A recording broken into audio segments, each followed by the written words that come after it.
Menteri Perdagangan Budi Santoso bilang naiknya harga cabai disebabkan terlambatnya musim panen di beberapa daerah hingga memasuki masa musim tanam.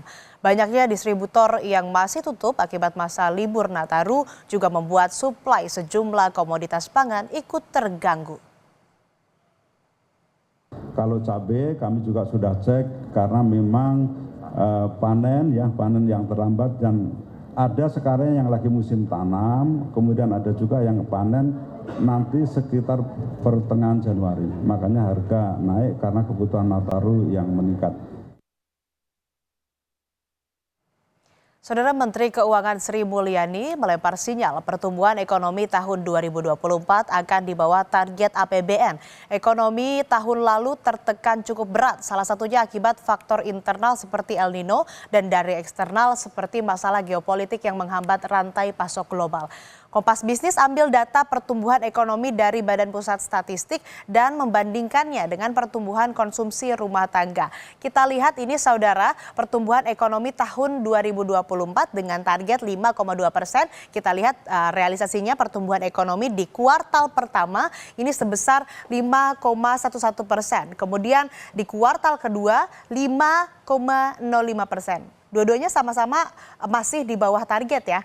Kuartal ketiga 4,95%, ini turun dari kuartal kedua. Kemudian di kuartal keempat estimasinya ini pertumbuhan ekonomi Indonesia tahun 2024 sebesar 5%. Nah saudara, sampai kuartal keempat ini kan masih estimasi. Kalau kita bandingkan dengan pertumbuhan konsumsi rumah tangga yang hampir semua angkanya di bawah realisasi pertumbuhan ekonomi. Yang terjadi saat itu adalah harga pangan yang melonjak hingga mendorong lonjakan sumbangan inflasi atau volatile food sampai 10,3% di awal tahun.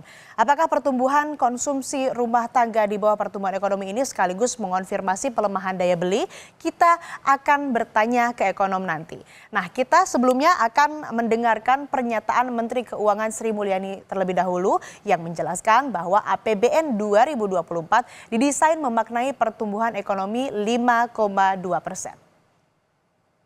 Ini adalah asumsi dasar ekonomi dan realisasinya untuk 2024. Kita semua tahu APBN didesain dan dirancang dengan asumsi growth di 2024 adalah 5,2%. Kita memperkirakan outlook-nya akan di 5%. Tadi di kuartal 1 5,11, kuartal kedua 5,05, kuartal ketiga 4,95. Dan kuartal keempat masih belum keluar, kita estimasi masih ada di sekitar 5%. Sehingga keseluruhan tahun growth kita perkirakan masih ada di 5%. Apakah negara tekor membiayai belanja selama tahun 2024? Jawabannya iya, tetapi masih di bawah batas yang ditetapkan regulasi.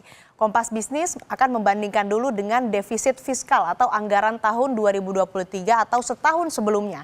Defisit saat itu adalah 1,65%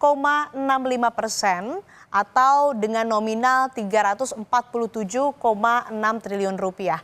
APBN ini sangat sehat karena defisit benar-benar bisa dijaga rendah. Tetapi kemudian di tahun 2024, di tahun kemarin saudara, ini kita lihat angkanya defisit fiskal naik menjadi 2,29% terhadap produk domestik bruto dan dengan demikian sepanjang tahun lalu ini berangkas negara tekor sebesar 507,9 triliun rupiah.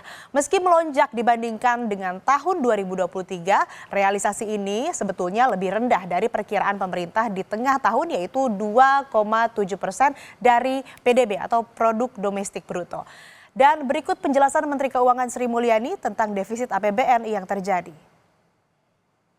Sehingga APBN 2024 itu kita bisa tutup dengan jauh lebih baik dari yang kita prediksikan di pertengahan tahun. Kita lihat defisit di 507,8.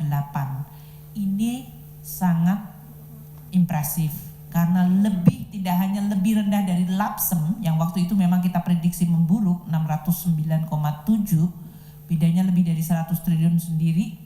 lebih rendah dari outlook defisit, namun juga bahkan lebih rendah dari APBN awal, yaitu yang 522,8 triliun.